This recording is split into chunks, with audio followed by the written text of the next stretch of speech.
camera to uh, uh, ownership and manufacturing uh, to retail, etc. Like I can give you some examples. I think of something more simple like coming to the grocery shop. We see technology now with something that the stuff we've been working with companies like Walmart, electronic shelf labels, the ability for you to have smart cameras that can look at shelves and the camera smart enough to say some product needs to be replenished.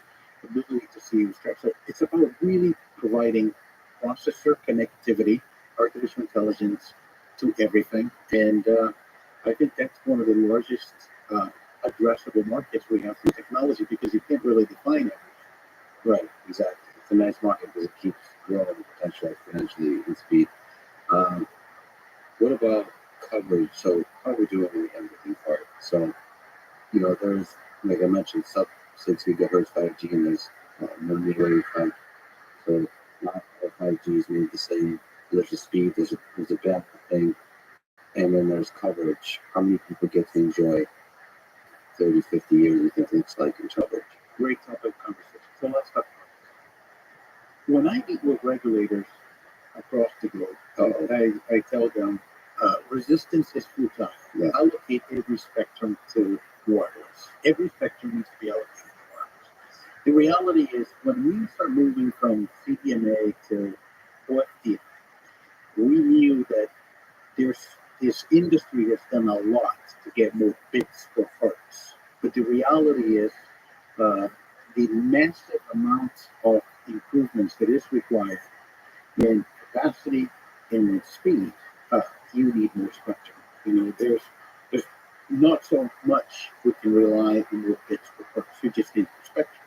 And if you look, for example, what carriers, since the 2G era, they participate in different licensing auctions, and every spectrum they accumulate from 2G or 3G or 4G, all of that, you may be able to get one or two channels max of sub-6, which is a channel from 100 megahertz or 200 megahertz, and that's it. So we need more spectrum. So 5G has been designed to work across every spectrum, from the low frequency bands, that's what we call the sub-6, but you needed more, you needed to go to the millimeter wave. So that's why 5G is a technology that you can deploy from 450 megahertz as an example, or 600 or 700, uh, all the way to in the 42 gigahertz. And that's where millimeter wave comes into the picture. Now, let's now connect this to your question about coverage.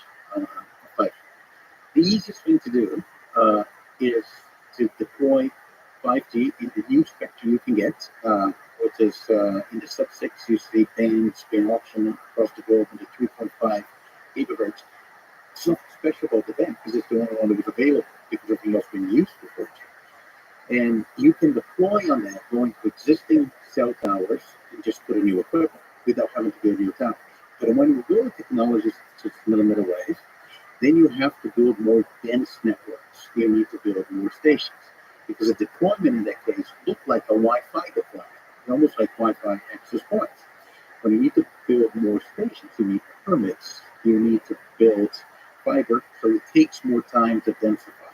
So what you see happening is coverage has been built fast with sub-6 across the globe. The United States also have sub-6. So that actually covers very fast. But millimeter wave, it's and if you always say, for example, Verizon, the United States has had a leadership in building millimeter wave. It takes time. Let's say cities like Chicago, Manhattan, starting to get coverage. It will be a process over a number of years as you build those different access points, type networks, but it's inevitable. There's not enough spectrum. So every 5G operator, just a matter of time, will have millimeter wave as well. Resistance is futile. Okay, so for millimeter wave, we need density of access points. And what's the biggest resistance for Qualcomm for human civilization? Is it politicians, regulators, federal regulators? Is it individual humans? Is it not enough money from the consumer perspective? Like, where's the biggest pain in the butt?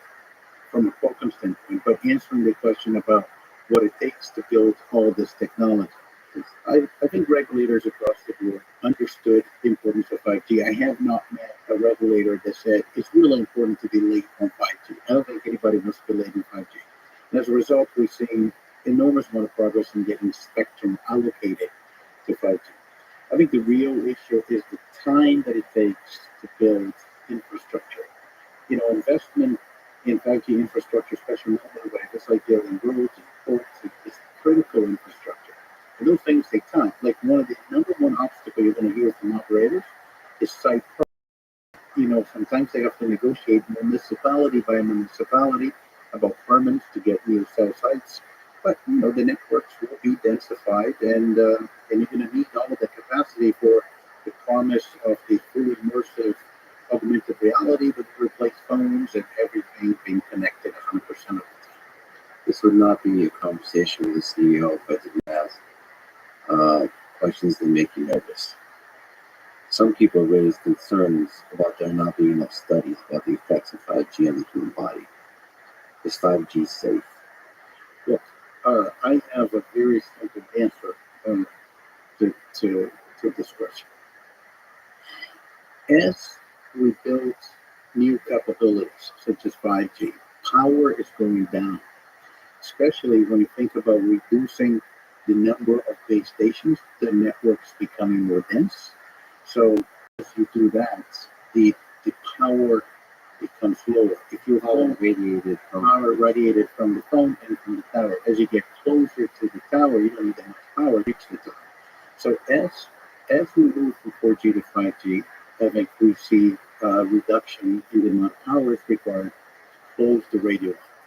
Now, also you have a number of organizations. The FCC, for example, has rigorous programs which they do a lot of tests to validate, the safety of those devices, and in fact, has been a model for other countries to also to adopt the same things.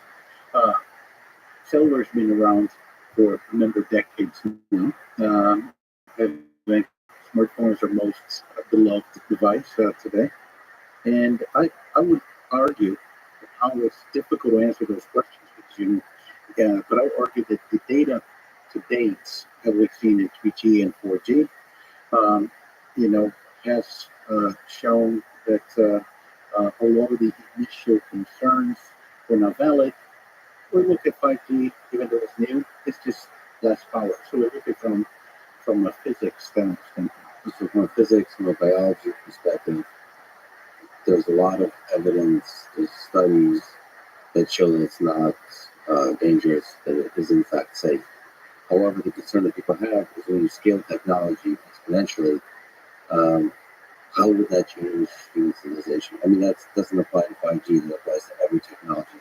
How you said smartphone is the most beloved device. Beloved sometimes hurts. The impact on society, we don't know. And there's a little bit of fear, excitement and fear. It's a great topic of conversation. So let me give you my perspective on this. And you started to see some things actually happening right now. So let me step back. And let's talk about the fact that we are in a fully interconnected society. That when you look at the situations today, we talk about smartphones, largest development platform. So much now of our life, we are connected to the smartphone, and we are all connected. And we're connected, and then we're building digital twins of everything, right? So when you look at the picture, this connected society, you started to have the following thoughts, which I think are very helpful, which means in the same way that in the physical world, you're entitled to some rights, you have obligations, and there's a lot of things that protect your integrity. I think we're going to see the society evolving, so those things extend to your digital of people and things. And I think it's just natural. It's just natural. It's just a natural path. And we started to see things like that. For example, the Europeans has done a lot in the the Europeans probably ahead in the United States. And I'm thinking about privacy laws, digital privacy laws, most recently the DMA, the Digital Markets Act, which I think is a great thing. I think we believe there's incredible thought into enable ability to regulate the digital market so that there's innovation and competition. So not a single company can control all the data and then decide, how things should be worked on the digital realm. And even if we think about the potential of things like the metaverse as reconnecting physical and digital spaces, so I think it's a natural evolution. Of course, regulation and laws always follow technology, but the fact that we're moving to an interconnected society, there's no going back. We are a fully interconnected society, but there is opportunity to think about how the digital twin should people and governments think about it so that we get the best of the technology without any downside. Yeah, so when you say digital twin, one of the other things to excited about is the metaverse, are basically building worlds in the digital space. Then you have to start to think about all the basic human rights that transfer from our physical meat vehicles out to the digital copies of ourselves, representation of ourselves. It's really important to think about. The thing you mentioned about regulators has been, this is me speaking, frustrating, is like you said, they follow technology, but sometimes they don't get the technology at all. So they're very clumsy in writing laws that censor the technology in interesting ways. They mean good, but they can do a lot of unintended damage. Now, both, it's a dance. It's a beautiful dance, but I just wish governments would better dance partners. I just see what they're kind of writing now about regulating social media and platforms like YouTube. It's just really, really clumsy. They don't understand what's how their systems work. I just wish they kind of caught up a little more because it's really important to great regulation, but also it's important to let companies flourish and embrace this new way of that weird dance. That I'm more and more learning looking at public policy, how much positive government can do and how much clumsy negative it can do unintentionally, just out of sheer incompetence or lack of curiosity about tech. That's my rant about regulators. I think you got my point. As I said before, I think the Europeans probably have a very good framework, but the way I'll think about it, we depend on having the ability to innovate. We depend on the free markets. We depend on the ability to create, technology that will be disruptive. But at the same time, I think the tech companies probably should spend time helping governments helping understand ahead of time so that they can be better prepared. Let's talk about one of my favorite topics, Snapdragon. So Snapdragon is a system of a chip. This processor has probably powered billions of smartphones over its pretty long history now, decade and a half maybe. So it's constantly iterating, it's constantly just like a turmoil of beautiful innovation happening. So last year was Snapdragon 88 was the main one with the 5 millimeter, and this year it's Snapdragon 8 Gen 1. New naming scheme. Okay, what's the sexiest, most beautiful idea or concept to you about Snapdragon? Start there. The way we describe it, and I think the reason we have been successful with is to really understand uh, how how to build a platform, a single chip, like a single chip, uh, that will have every single capability if you want to make this smartphone in the palm of your hand, something that has all of your computing needs. And it was the ability to get, from an engineering standpoint, ability to get into a single chip, not only all possible connectivity technology from cellular, Wi-Fi, Bluetooth to every single constellation of satellites for position location.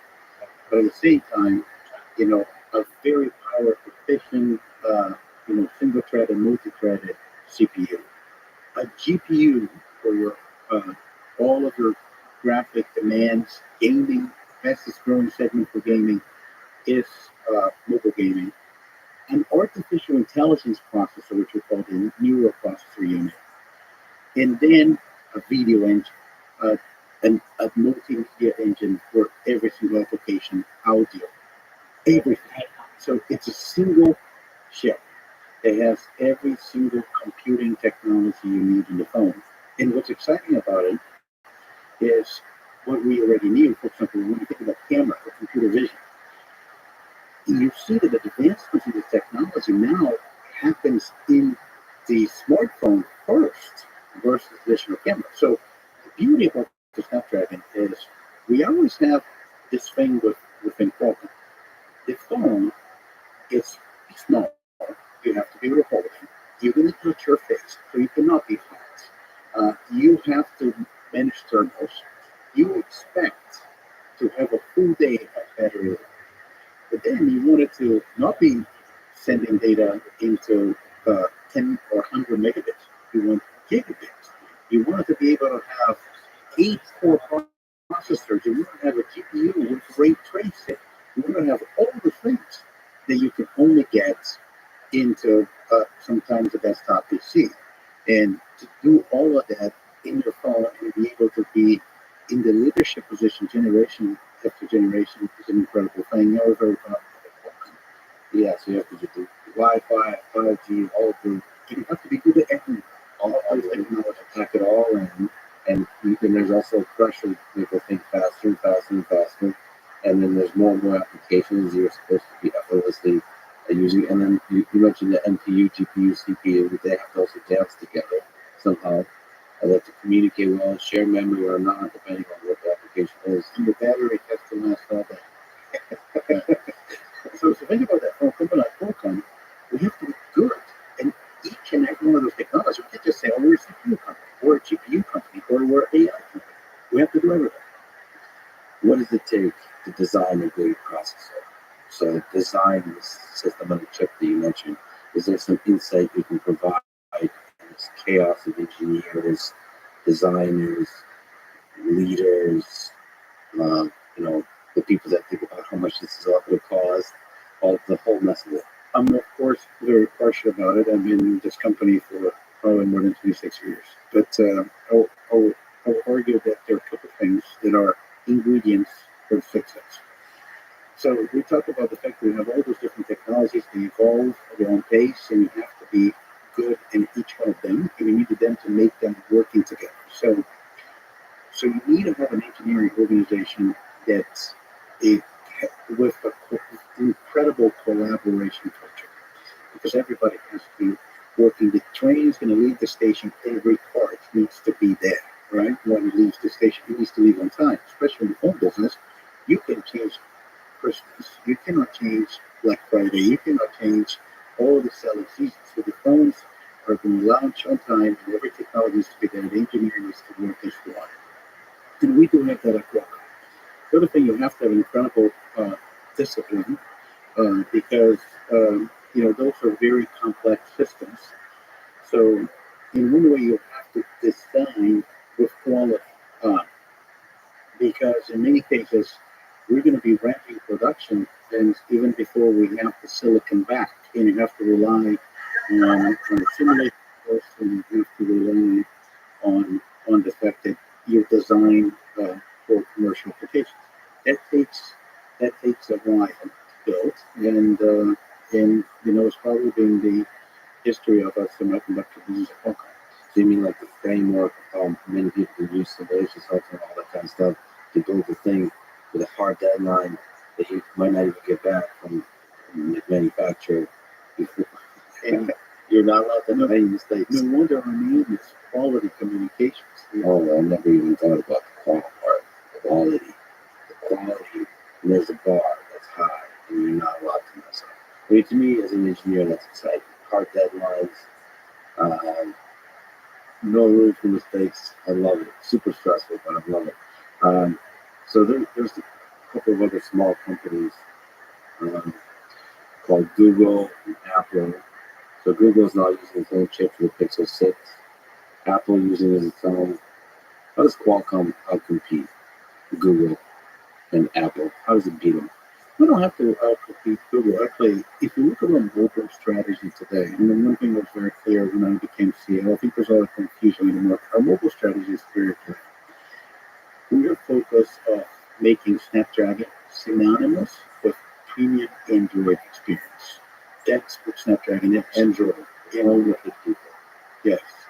Um, I just have a lot for Android, not for constant talking about Premium Android experiences. So we do produce Snapdragon in multiple tier for every price point, but every year you mentioned the 8 Gen 1, and every year we provide the flagship product, and then the other series, just trying to get the best of every possible technology at that time. And it's really focused on enabling the Android ecosystem. So I'll give an example. So you asked me the question, how to compete with Google. It's not about competing with Google. We're the number one enabler of the Google Android ecosystem. And the largest, number one customer there is actually Samsung. And if you look what happened to Samsung, um, I always had, since I began my relationship with them, back they always had the edge. They always had the edge. And if you just look what happened right now with the Galaxy S22 that just launched, they used to balance their business about 50% Qualcomm. They will get the most advanced markets like the United States and China and Japan and Korea. They will sign a Qualcomm, and then you have their own chip for the markets that they will be like more emerging markets, open markets, markets that they have control of the channel because they sell a lot of appliances and other things. So look what happened right now, GS22, 75% is Qualcomm. And then the next large OEMs in the Android system are the Chinese ones. Companies like Xiaomi, one of the fastest growing. It was number one in Europe at some point last year, then followed by Oppo and OnePlus and Vivo. So those are some of the largest Qualcomm customers, and they actually drive the Android ecosystem, and that's our mobile strategy, and fully aligned with Google, and it's working. And I was, I'm not to get into a lot of the investor conversation, but we're also happy we became uh, a beneficiary of the shift that we saw in the marketplace. As Huawei became a smaller OEM as a result of the sanctions, we saw the rise of a lot of the other OEMs from China, especially for China domestic market, Xiaomi, Oppo, Vivo. They moved to the premium category. They're all doing that with Qualcomm. So we're actually very fortunate and happy with the position we are in mobile business. We do have an Apple relationship. We provide mobile technology to Apple. It's a multi-year relationship. Apple has been very public that they are investing to develop their own modem.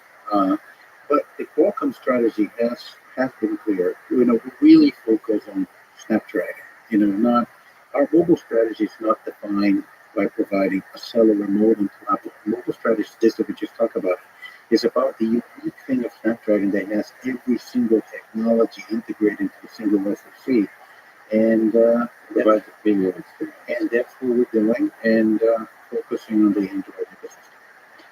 I don't know if I can ask you this kind of question, particularly Go for ahead. children or something like this, but what smartphone the Snapdragon? You mentioned Samsung Galaxy S22, OnePlus. Those are phones I personally really enjoy. What phone do you currently use? Or do you have multiple phones? I do have multiple phones, but I do use Access 22. That's your favorite one? All right. We heard it here first, folks. Okay, so excellent.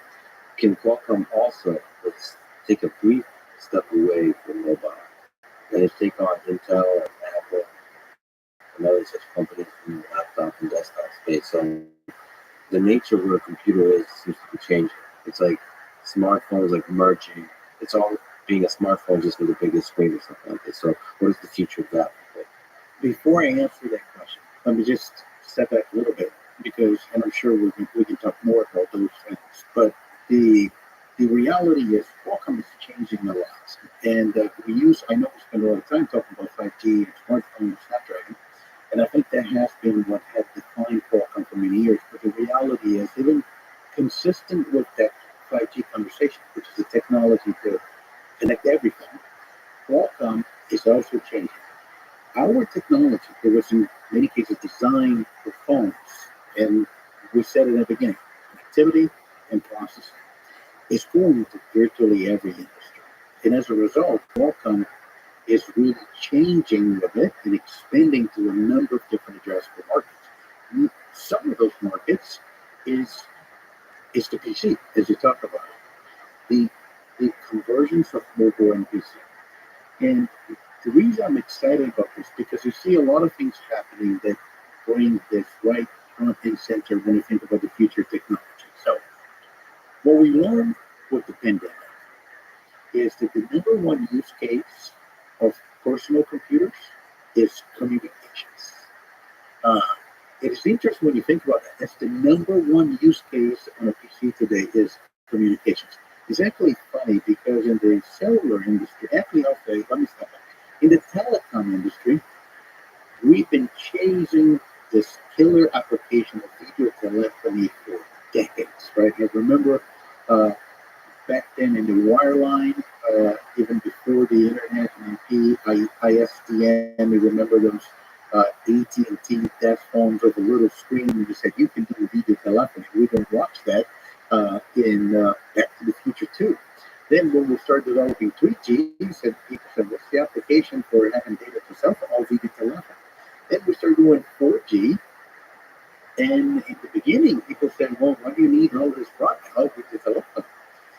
But it took a pandemic to make video telephony the killer application. And that's now the number one use case in the PC. So now think about that for a second. Be personal computers now, there are technologies that people when they're going to buy a PC, they didn't care much about, and now they do. Camera, how does camera, the audio, is it connected? How does the connectivity? Do you have the latest and greatest Wi-Fi and cellular? What's the battery life? Because you're going to be working from anywhere. Sometimes you're there, sometimes you're not. So all things, what's the portability like? So those things started to change how we should think about the PC. But I won't stop there. Let me talk about another trend. So, and all come as a result of what we saw the pandemic. Let's say that you're an engineer in the computer-aided design. You have an advanced desktop computer or workstation in your office. But you want to work from home someday. So you're going to move that to your home. So what do you need to do? You're going to have to rely on that. You can run that on the cloud. You can run on the cloud. You need high bandwidth because you almost want the cloud to be the same as your computer for that use. The 5G on-demand computing use case. They use 5G. It's almost a link between two computers. But then, CIOs are saying, well, my workforce is going home for some days. I want all the data to be in the cloud. You look at, for example, Microsoft OneDrive, or the ability to collaborate. You need the bandwidth. So when you put all those things together, you start thinking, well, what's the next generation PC?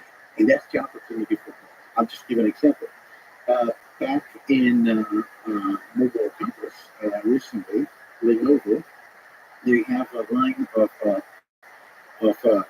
enterprise laptops called the ThinkPad. I'm sure you're familiar with them. But they announced the ThinkPad based on Snapdragon. With 5G on, 28 hours of battery life. So that's next generation. It's just a nice screen with extremely high messenger keyboard and extremely high connectivity to maybe an even more confidence in something the data and the data You have the camera capabilities.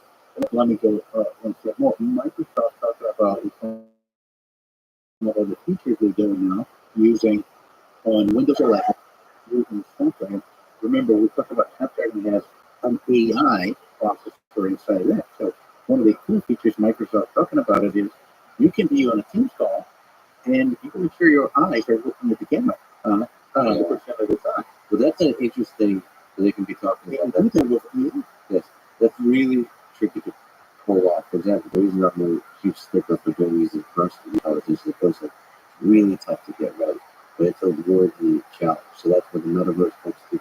So I just, as you said, the importance of this telepathy, of humans connecting, teleporting themselves, getting that right is really difficult. There's a lot of people that hate Zoom meetings, but that doesn't mean you can't improve that experience and get rid of the hate. A lot of people hate talking to their car too because the voice the natural language processing is terrible, but when it's not, it's a beautiful thing. So getting that right. This is an opportunity. This is an opportunity. Think about it. It starts with the PC, making the PC giving you a better experience for teams, but then it goes right back into this trend of connecting physical and digital spaces and all the work we're doing with the metaverse and virtual reality, meta reality. In the future is why not call somebody or connect with somebody with a hologram? It's possible. And also to mention some increasing amount of intelligence in our cars. So semi-autonomous autonomous cars and the interactivity between human and car, which for me is a really exciting. Let me ask you a big question. So when aliens again, now on the other side, right, and humans destroy themselves in nuclear war centuries from now. Let's hope not. Let's hope not. But in case, that's just hypothetical thought experiment. And they write a history of humanity in the 21st century. What would they remember Qualcomm in the 21st century as a company? Would it be a car company? Would it, like, think of all the crazy pivots that might happen in the next, like, 50 years. Because you're thinking, you said Qualcomm enables all of these 5G, you probably other Gs, it keeps increasing. So basically connectivity and computation and everything becomes connected and everything is capable of computation. Might you become a robotics and car company? I will argue we are already an automotive company today, but let me tell you what I would like Qualcomm to be remembered, recognized for. I think everyone that knows Qualcomm immediately, connect us, pun intended, to connectivity and wireless. But the reality is, actually the company providing intelligence and processing to everything on the edge, everything outside the data center. That's what we're doing. There's billions of devices that are going to be connected. And that's kind of explores species and all of those. And the broader IoT, if we talk about everything will be connected and intelligent. And that's what we want Qualcomm to be recognized for. So, by the way, for people who are not familiar with some technical jargon, when people use the word edge, like edge computing, it's, by the way, that's probably changing what that even means. It's basically everything that's not giant, that can make a lot of noise in the building somewhere. So it's mobile devices and the mobile devices of all kinds of, well, refrigerator is not mobile, it would be edge. So it's like, what's a sandwich? That kind of discussion. But basically, edge computing is the edge of the expanding space that you mentioned that Qualcomm was trying to connect and enable with computation. You just simply describe what the edge is and edge computing is. I think as we think about the evolution of the data center, you need to bring the computational closure to the devices. Also, when you put the computation together with the connectivity at the same time, you're going to see a lot at the device. Look, it's a very, I have a simple way to describe it. Remember, in the beginning of this conversation, we talked about in the 4G era, broadband and mobile computing evolved side by side. If you're going to have broadband, you might as well have a computer and phone in your hand. So we needed to invest in those two technologies. In 5G, AI developed side by side. You're connected to the cloud 100% of the time. You have high bandwidth. You have now a smart and intelligent thing that can make decisions in real time, provide context information to the cloud, make the models more accurate, and as well compare and contrast with the cloud. So there's going to be an exponential development of AI happening with all the edge devices. The devices are outside the data center, and computation is going to go alongside. And a great example of that's the car. The car, we haven't talked much about the car, but Qualcomm is now, you can argue, is as much as an automotive company as well as company working 26 global brands. And it's easy to see, if you look at our mobile heritage, we talk about form factors, thermal, battery life. You're not going to put a server in the trunk of a car, but you need as much computational capabilities. And that's what we see Qualcomm providing, as the car become a connected computer on wheels. We provide the computational, all the sensors for you to do assisted driving, with a new digital cockpit experience connected with part of the cloud, and it's all of that's happening at the end. Does Qualcomm want to be the brain of a lot of autonomous vehicles in the future of different brands, like Mercedes being done, whatever, just whatever car, cars have been like the sexy thing they do and it defines their brand and so on. And then there's the brain. It doesn't need to have brand exposure. So will Qualcomm see that, or will I be able to buy a Qualcomm car? Like literally. No, you're not going to be able to buy a Qualcomm car, but we're ready on our way to become, the brains of the brand. The way you should think about Qualcomm automotive strategy is the car companies realize they need to become technology companies. You just look, for example, of the market cap of some of the new electrical comers and compare them with the legacy car companies. Which one is that? I've heard of it. Well, let's just use an example. One of them was in Let's say Rivian, right? Rivian. Oh, that one took it. The car companies are not going away. It's actually a mistake not to go from the car companies. The car companies need a technology partner. They will provide the digital chassis for them, and that's what we're doing. So if you look at Qualcomm, we talk about a Snapdragon digital chassis. So we want to be the preferred technology partner of the car companies, and I think it's working. Strategies working right now. So basically, helping the car companies accelerate into becoming technology companies. Connecting part of the cloud, redesign the interior of the digital cockpit experience, and provide the computation and sensor capabilities for autonomy and assisted driving. On the topic of robots, there are millions and billions of robots roaming Earth in the future among us humans. And I'm, for one, concerned in a small percentage, but largely excited about that future. Will Qualcomm be the thing that powers their brain? We have an IoT business, which has been one of the fastest growing business for us.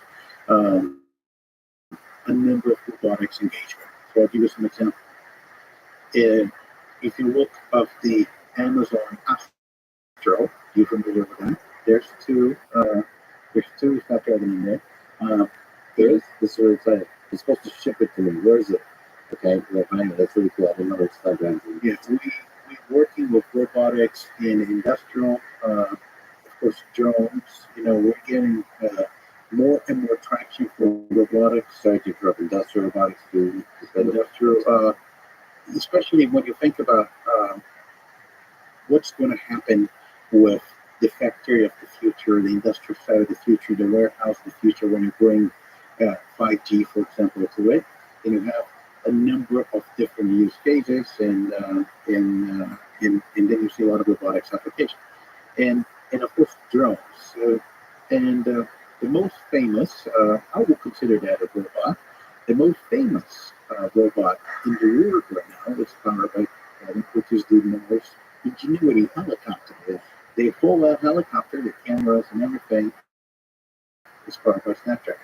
And talking about an exciting thing for an engineer, the same Snapdragon that goes to the phone, and you can go to a Galaxy phone, for example, Samsung, the same, not a special one, went all the way to Mars. Is exploring other planets looking for alien life, and maybe gets to meet them. Wouldn't that be interesting? The Snapdragon is the thing that first sees an alien. It's like, what the hell? We did not program this in that computer vision. I would use the example to go back to the conversation we had about quality. As an engineer, you need to make sure it works. Can you imagine if it gets to the Mars and it doesn't work? So this is very stressful. With NASA, with SpaceX, with all these companies are doing, it's extremely stressful. The room for mistakes is tiny, but that's super exciting for an engineer once again. There's been a global semiconductor chip shortage. So from your perspective, this would be interesting to get your expert analysis of the situation. What do you think are the main reasons, and how is Qualcomm being affected, and how can it help in this and in the future, things like this? Okay, that's a big topic of conversation. I always have that. So I'll try to be as objective as I can.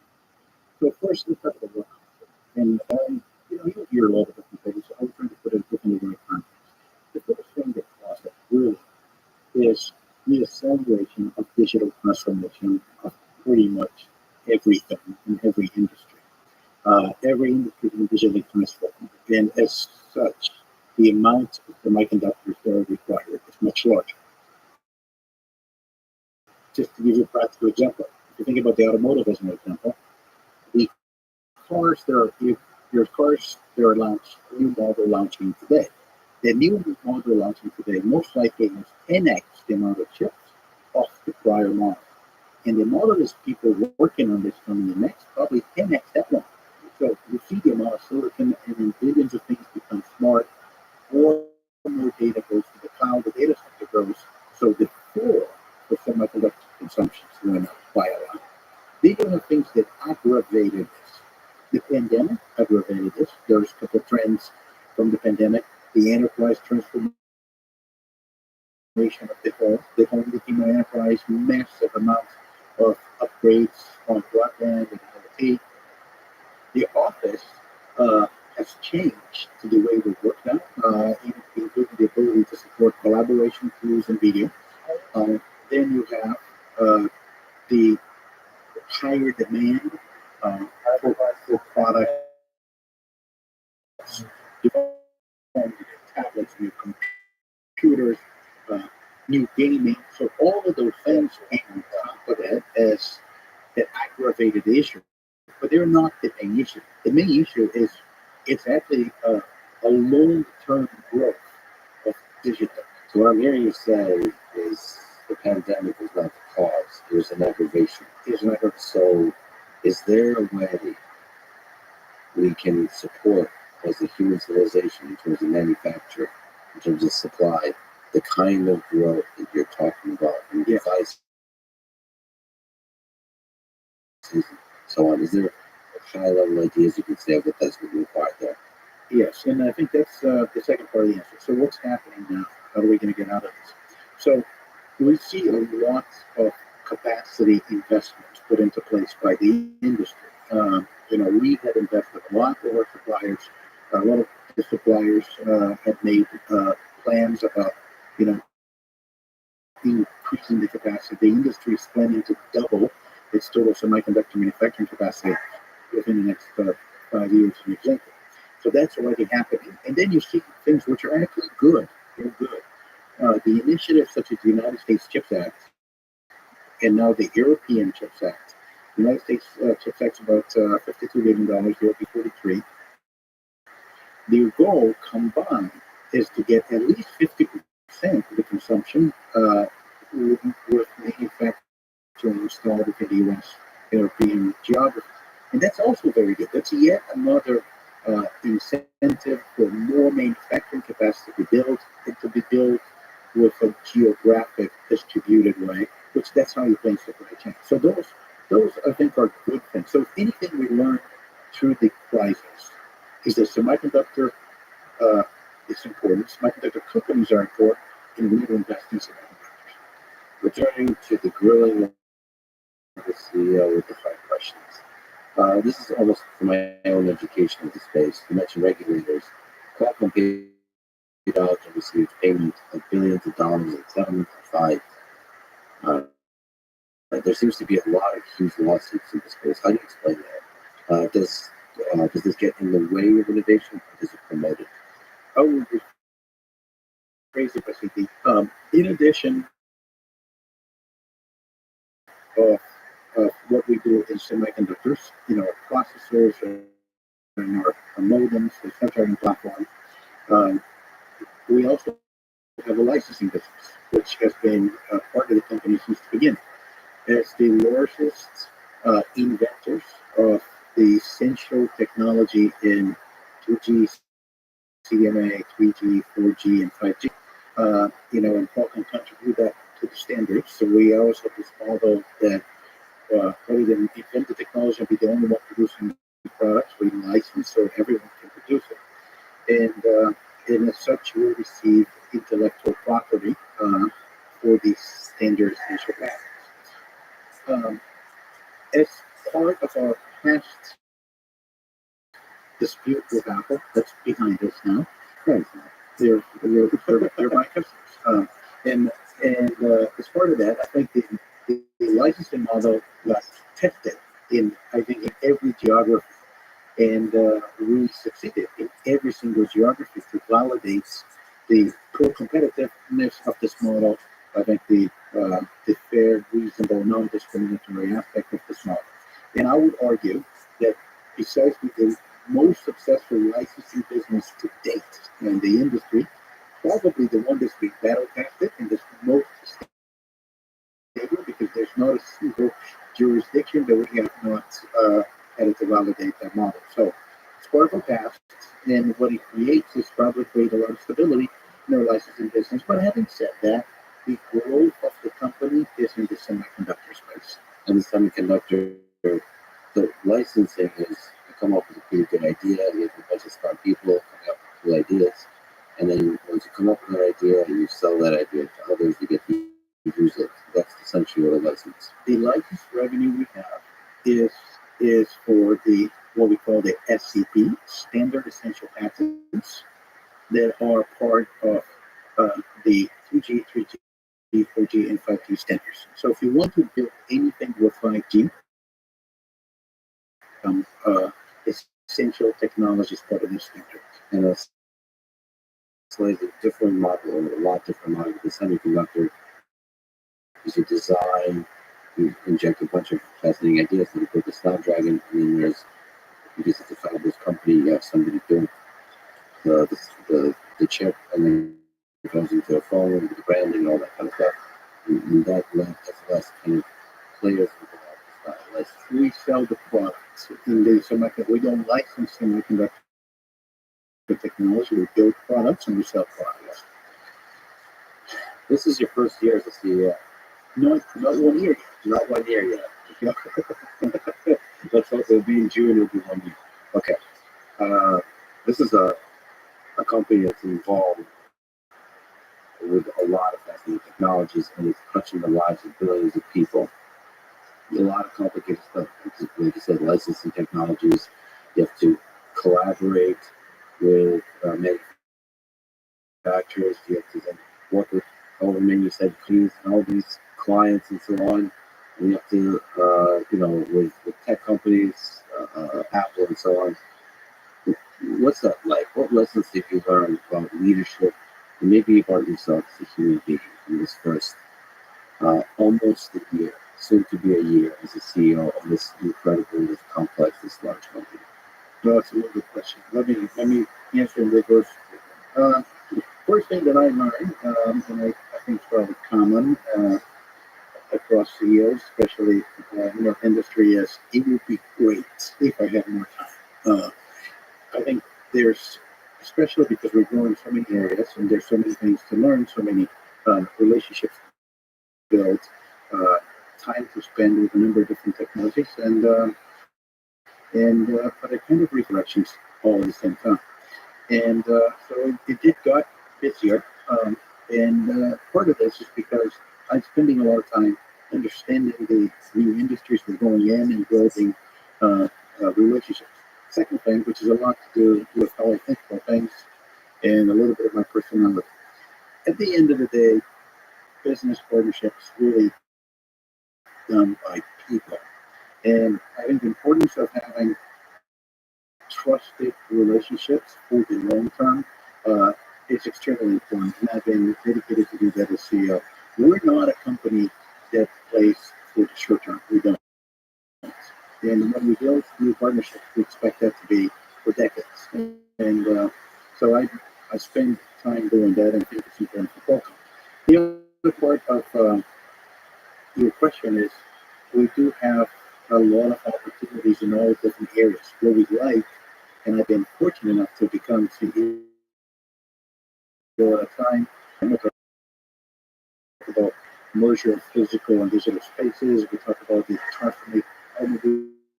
We talk about the merge of computing and mobile, the enterprise transformation of the home, the meaning of those trends. And those trends create opportunities for Qualcomm to be providing technology first. And as such, we're in a hurry.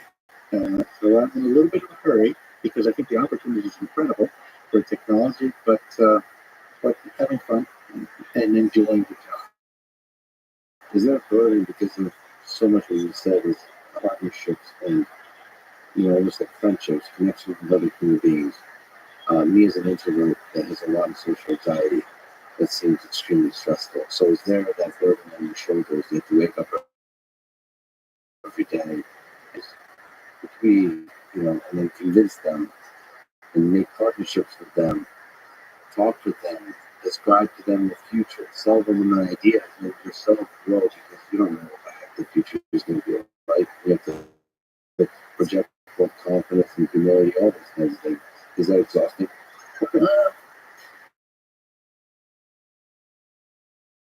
Because dealing with partners really is also internal for your employees. So I think to get aligned on the vision and we take the vision and execute. And at the end of the day, we're very fortunate to have a lot of smart people. So people, if they're aligned with the vision, they know what to do. And then, of course, as CEO, you have to convince your investors that that's the right idea as well. If you can put on your stage hat, do you have advice for young people in high school and college? You yourself started from the beginning of the job. Maybe it was a while, it was decision good, and now are at the head of one of the biggest, most successful, most impactful companies in the world.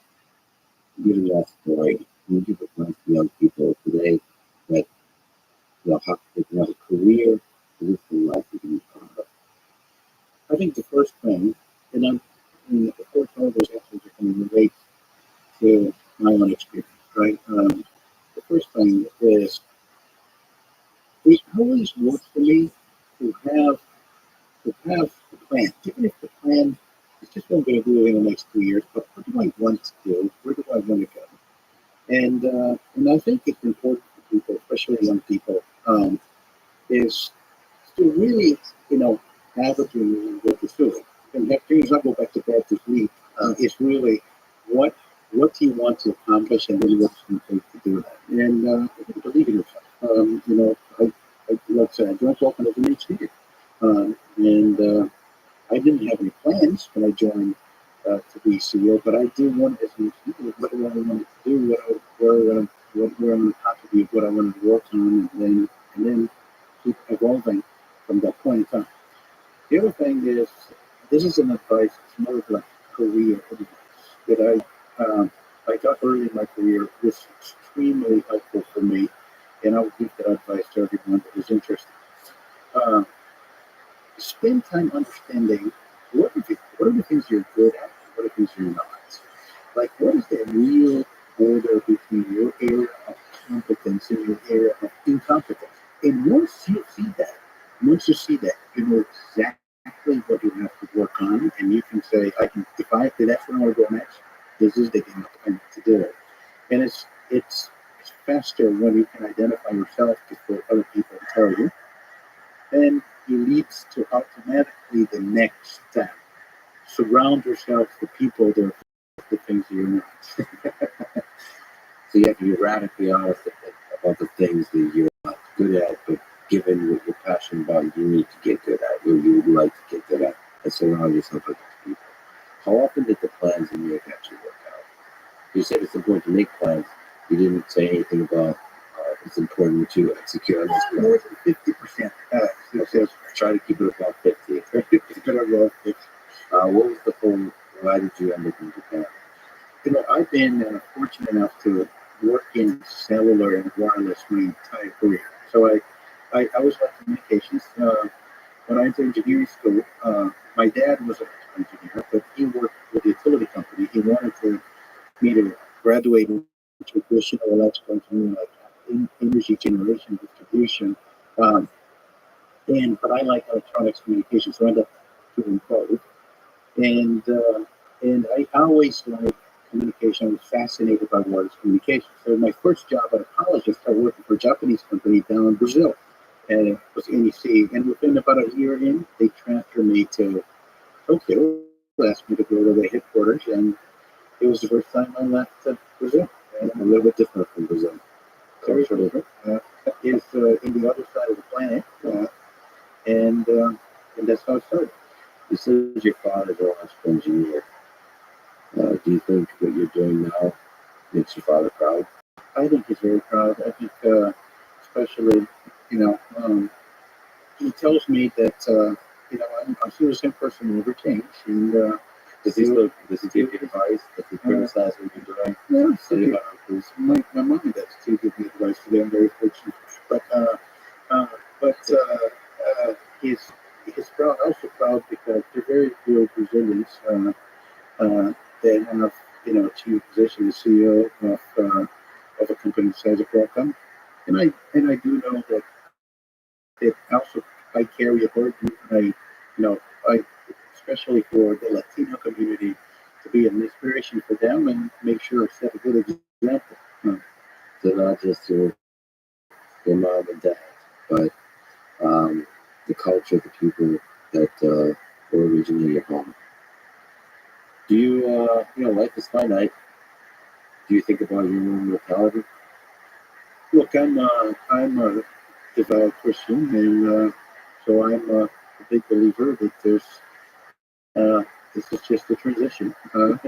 And but don't spend a lot of time thinking about that. I am somebody good, better, and different that tried as much as possible to leave the present, and that's what I do. And try to make the present better on this place here. Absolutely. And that some of these technologies, some of these ideas are kind of a different kind of immortality as well, because they propagate through time and they impact on people in the best possible way. So technology can be scary, technology can be destructive, but it seems like in the end it can do a lot of good. More good, there's more good than bad. What do you think is the meaning of this whole thing? I asked you about aliens observing us. What's the meaning of life? Cristiano, what's the meaning of life? Easy questions. That's not an easy question at all. I think that's a question, at least for me, you have to answer it individually. But I do believe we're all here for purpose. I in my prayers, I always ask that, I stay on track, whatever my purpose is. But I do believe we're here for purpose, and we need to do the best we can during the time when we're on this earth. So that means create beautiful things for you. Yes, and create beautiful things. Yes. What about love? What's the role of love in the human condition? Love's very important, and it's an essential part of being human. It comes in the package. And I think if you look at the situation, what's happening right now, I think you look at the situation of some of the underprivileged communities, the homeless situation, I think we're all in more love. Yeah, and I think people that build incredible technology sometimes forget the love part. Like those are all integrated. There's no thinking about humanity is really important when you build tools that empower that humanity. Because I think I would that personally believe we're all capable of both evil and good. We have to build technology, build societies, build governments, build communities that inspire us to connect with the good part within all of us. I'm a big believer that technology is at the end the force for good. And if you just look, not try to move away from a deep discussion to a more specific technical one. But if we start the conversation talking about smartphones, and smartphones really the first time that you could say that everybody in the world was able to connect to the internet and connect to each other. And I think with that empowerment that provided, that's the incredible force for good. Well, the company you lead, the technology you've created, one of them that I'm especially excited about is not dragging the whole line of processors there. Currently, I would say about 10 billion transistors. If you think about the human brain, about 100 billion neurons. So I think 11 Samsung Galaxy 22s, S22s are already smarter than me, and that's being nice to me. I'm really honored. It's going to be extremely valuable time with me. Even though you said color is the favorite player, beyond all of that, I think you're an incredible person, an incredible leader, and you lead an incredible engineering company. So thank you for doing that. Oh, thank you so much. Thank you for the kind words. Really a pleasure having this conversation. I really had a lot of fun doing it, and thank you for having me on the podcast.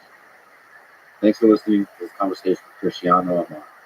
To support this podcast, please check out our sponsors in the description. Now, let me leave you with some words from Stephen Hawking. For millions of years, mankind lived just like the animals. Then something happened, which unleashed the power of our imagination.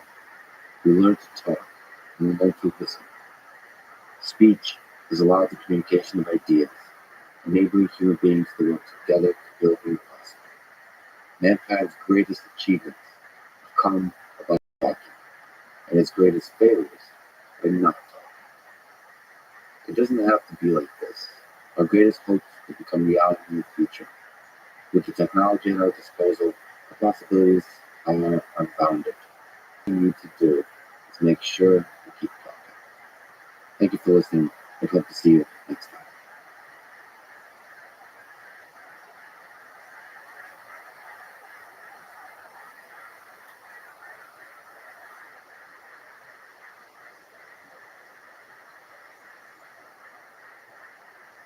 I don't know what it's like to be an alien.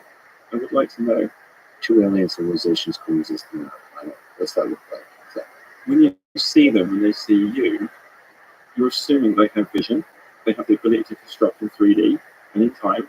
There's a lot of assumptions you're making. What human level intelligence has done is quite different. It's not just that we remember states that the universe has existed in before, it's that we can imagine ones that have never existed, and we can actually make them come into existence. So you can travel back in time. Yes. You travel forward in time to travel back. Yes. The following is a conversation with Sarah Walker and Lee Cronin. They have each been on this podcast once before individually, and now for the second time we're here together. Sarah is an astrobiologist and theoretical physicist. Lee is a chemist and, if I may say so, a real-life manifestation of great technology.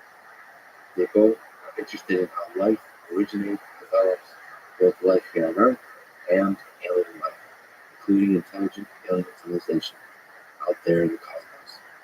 They are colleagues, friends, who love to explore, disagree, and debate nuanced points about alien life. So, we're calling this an alien debate. Very few questions to me are fascinating. So what do aliens look like? How do we recognize them? How do we talk to them? How do we make sense of life here on Earth in the context of all possible life forms that are out there? Treating these questions with the seriousness and rigor they deserve, and I hope to do with this conversation and future ones like it. Our world is shrouded in mystery. We must first be humble to acknowledge this, and then be bold in diving in and trying to think things out. This is a Let's Read It podcast. To support it, please check out our sponsors in the description. Now, friends, it's Sarah Walker, Lee.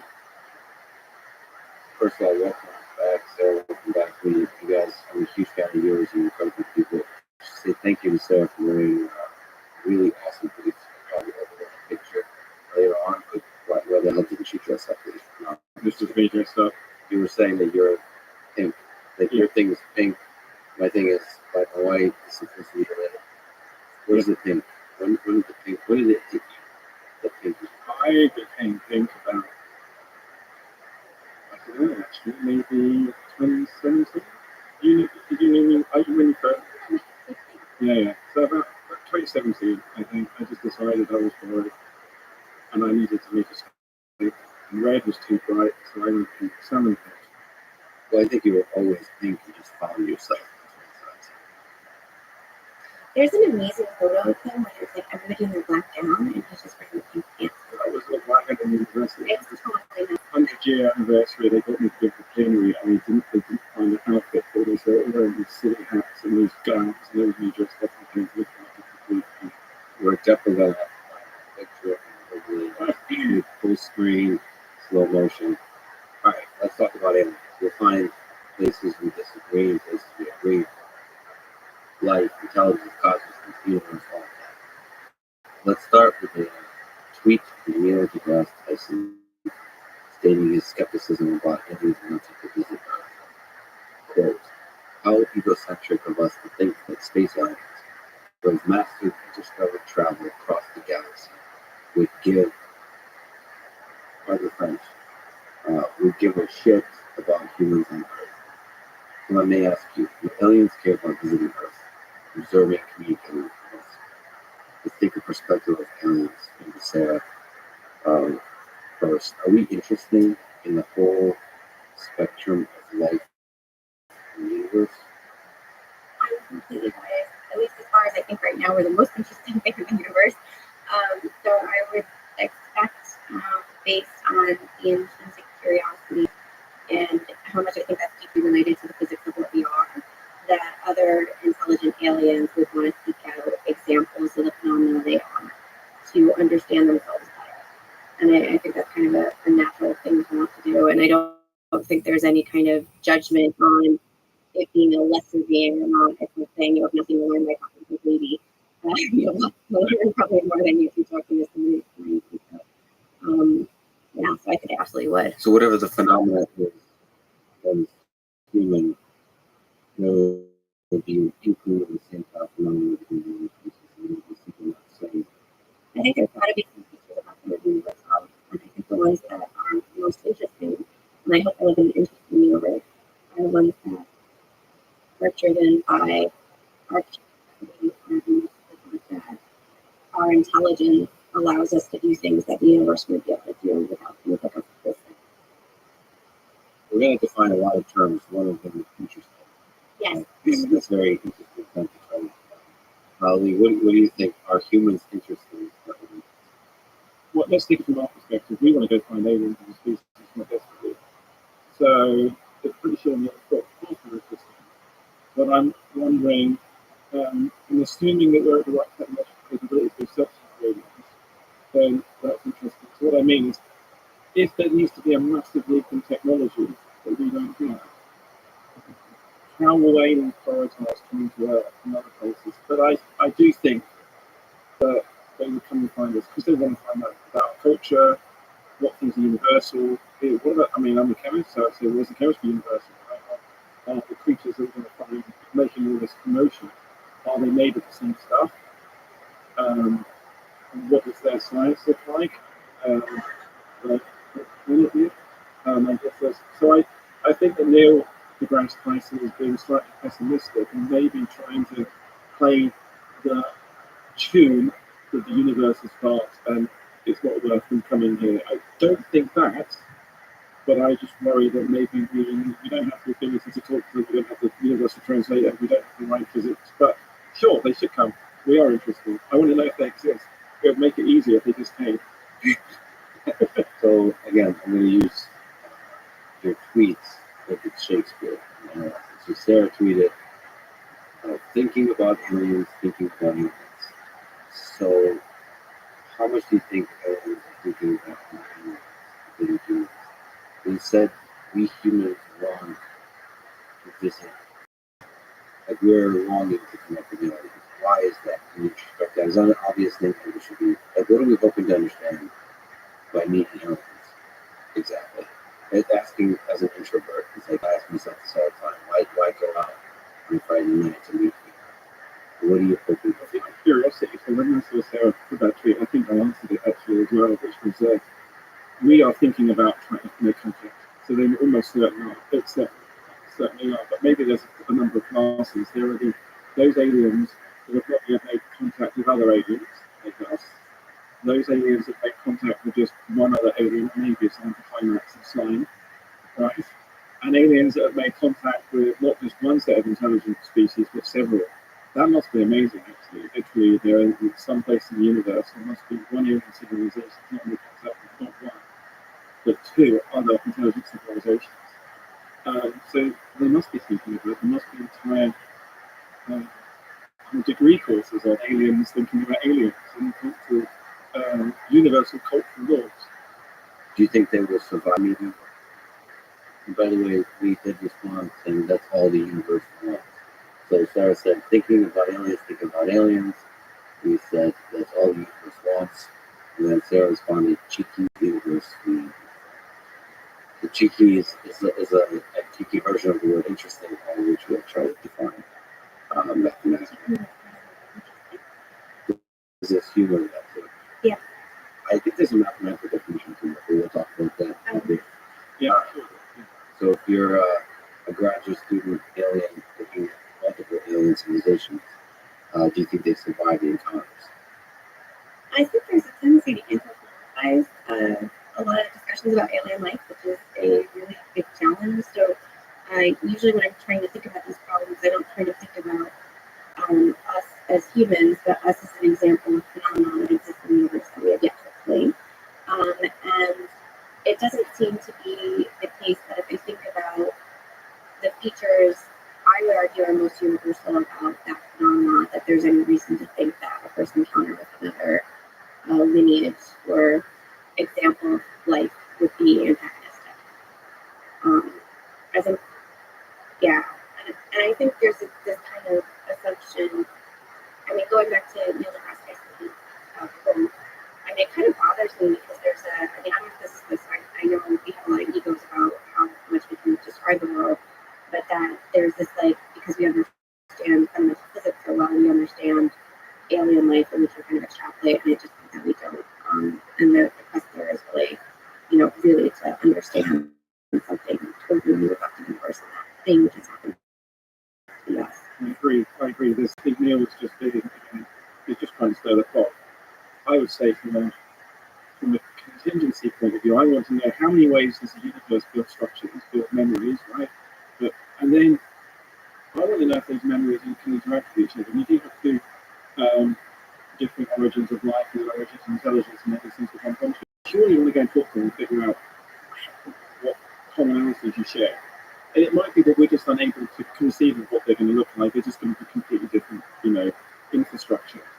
But surely we're going to go and find out on that. And surely curiosity, a property that evolution has made on Earth, and I can't see any reason that it won't happen elsewhere, because curiosity exists because we want to find innovations in the environment.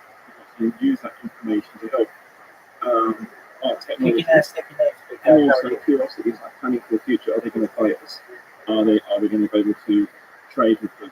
So I think that there's just hours. That's really down there.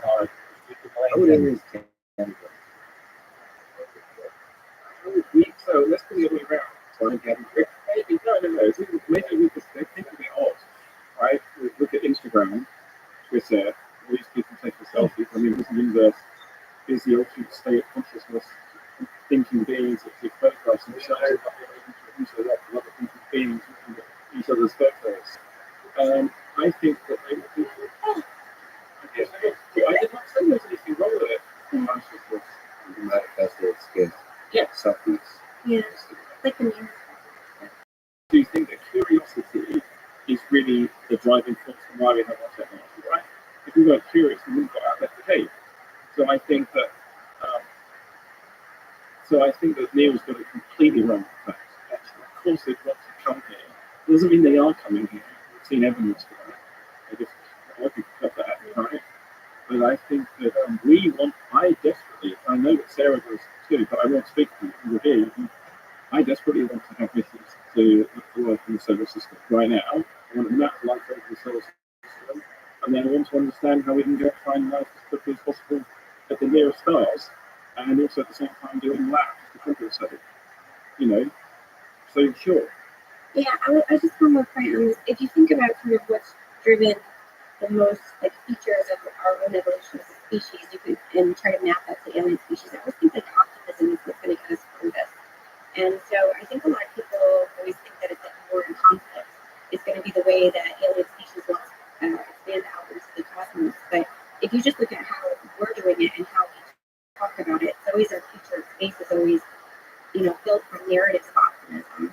And so it seems to me that if intelligence does get out in the universe, that it's going to be more optimism and curiosity driving it than more in conflict, because those things end up crushing you.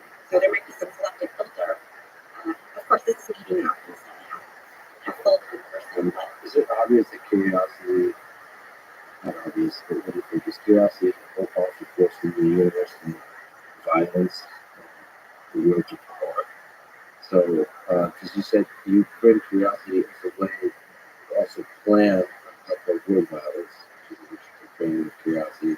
But I could also argue that the violence is pretty productive way to operate in the world.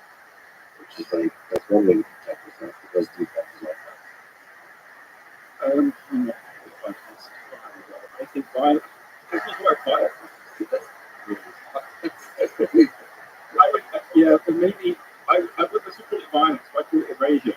So if you think about the way evolution works, by the way, um, so if you say you build curiosity allows you to open up avenues, new graphs, right? So new features you can play. What the ability to erase those things allows you to start again and do some pruning. So the universe, I think curiosity gets you first. Curiosity gets you rockets and land, it gets you robots that can make drugs, it gets you poetry and art and communication. And then, I often think, wouldn't it be great for the bureaucracy to have another world war? Not literally a world war now, please, I want war, but the equivalent that we get removal of the admin bureaucracy, right, or the admin violence, get rid of it and start again. Do you know what I mean? Because you get layers and you get redundant systems built.